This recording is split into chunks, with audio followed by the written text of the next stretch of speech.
Then the man brought me to the gate facing east, and I saw the glory of the God of Israel coming from the east.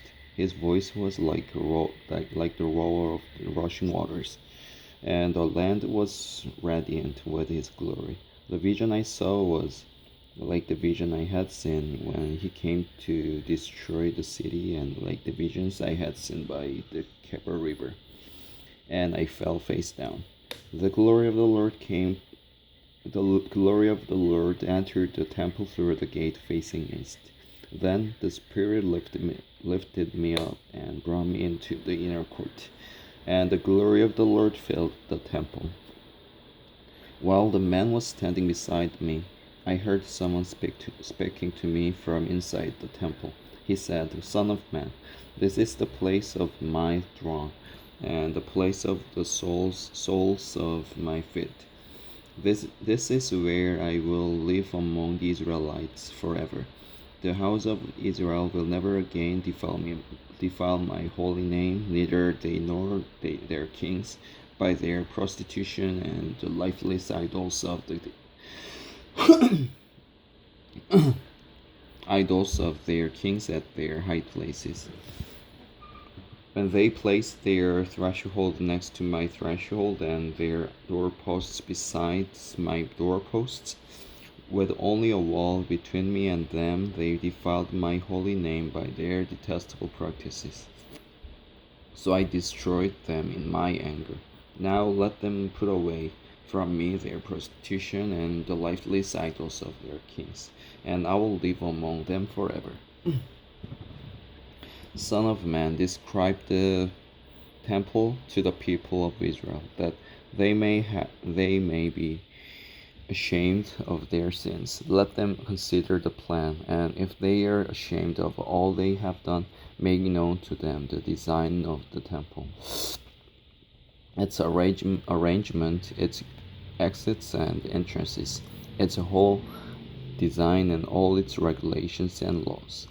Write these down before them so that they may be faithful to its design and follow all its regulations. This is the law of the temple. All the surrounding area on top of the mountain will be most holy. Such is the law of the temple.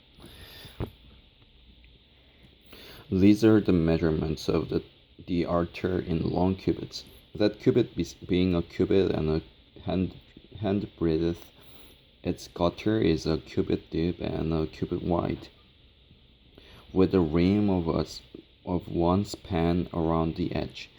And this is the height of the altar.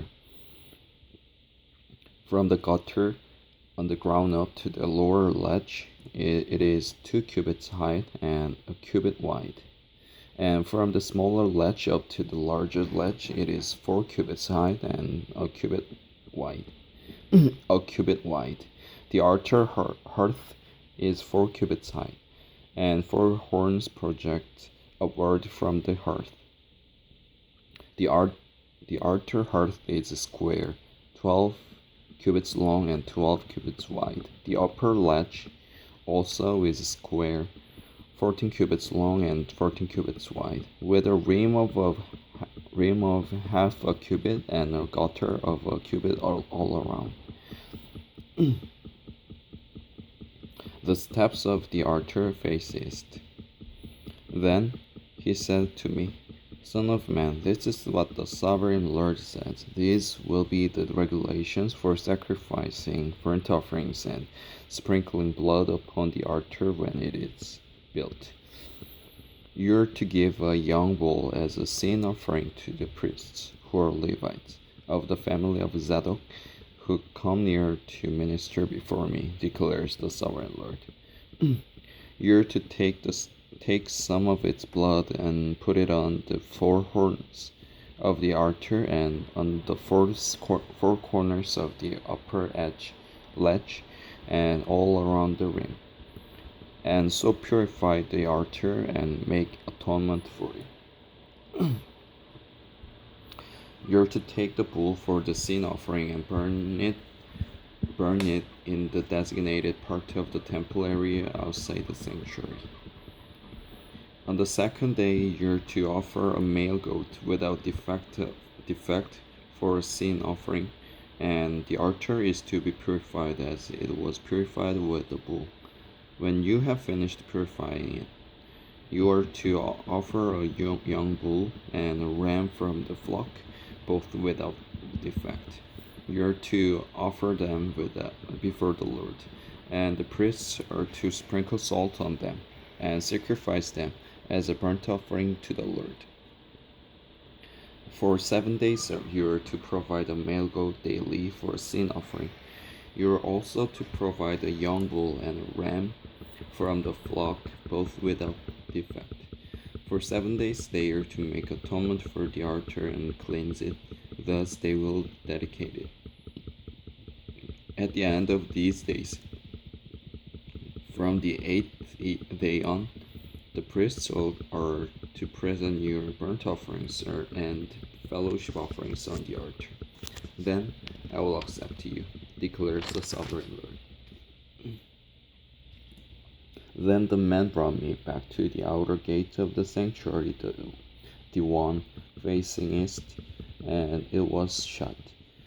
The Lord said to me, "This gate is to remain shut. It must not be opened. No one may enter through it. It is to remain shut because the Lord, the God of Israel, has entered through it. The prince himself is the only one who may sit inside the gateway to it in the presence of the Lord.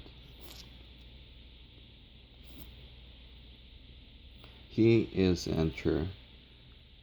to enter by way of the portico of the gateway and go out the same way.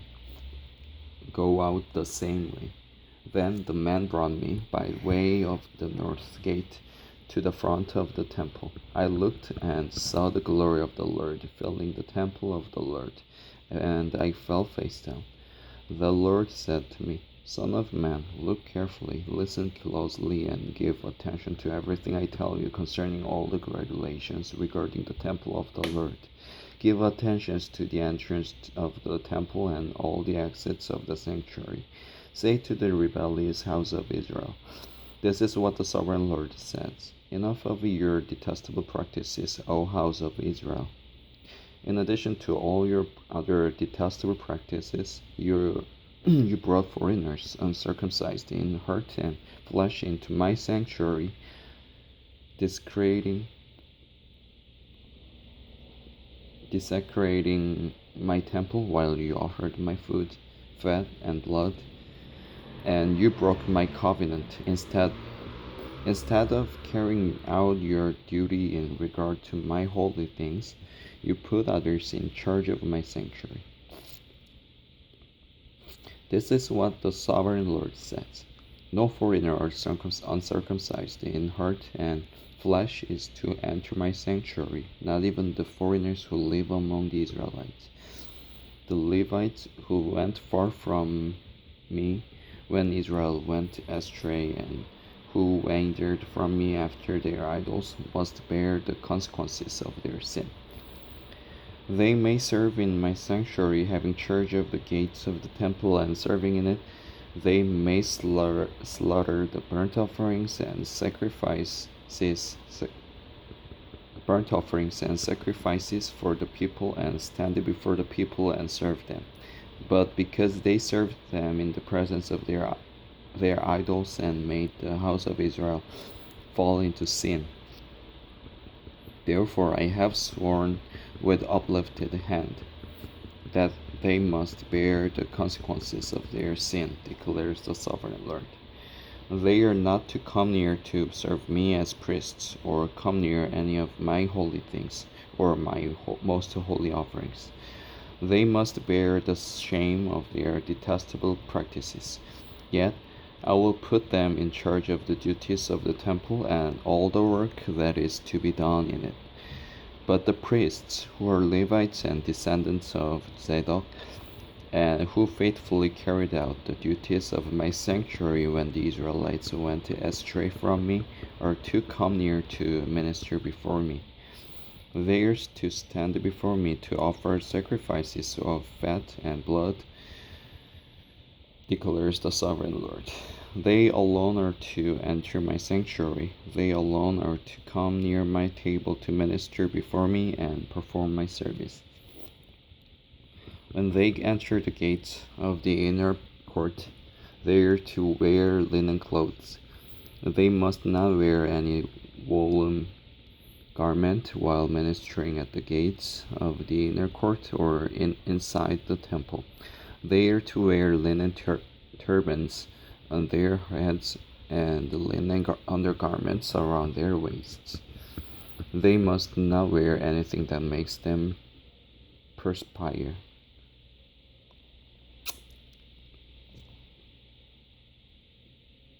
When they go out into the outer court where the people are, they are to take off the clothes they have been ministering in and are to leave them in the sacred rooms and put on other clothes, so that they do not consecrate the people by means of their garments. They must not shave their heads or let their hair grow long, but they are to keep the hair of their heads trimmed. No priest is to drink wine when he enters the inner court. They must not marry widows or divorced women. They may marry only virgins of Israelite descent or widows of priests. They are to teach my people the difference between the holy and the common, and show them how to distinguish between the unclean and the clean. In any dispute, the priests are to serve as judges and decide it according to my ordinances. They are to keep my laws and my decrees for all my appointed feasts, and they are to keep my Sabbaths holy.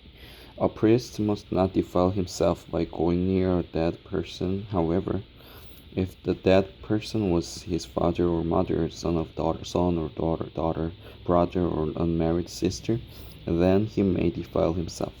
After he is cleansed, he must wait 7 days. On the day he goes into the inner court of the sanctuary to minister in the sanctuary, he is to offer a sin offering for himself, declares the sovereign Lord. I am to be the only inheritance the priests have. You are to give them no possession in Israel. I will be their possession. They will eat the grain offerings, the sin offerings, and the guilt offerings, and everything in Israel devoted to the Lord will belong to them. The best of all the first fruits and of all your special gifts will belong to the priests. You're to give them the first portion of your ground meal, so that a blessing may rest on your household. The priests must not eat anything, bird or animal, found dead or torn by wild animals.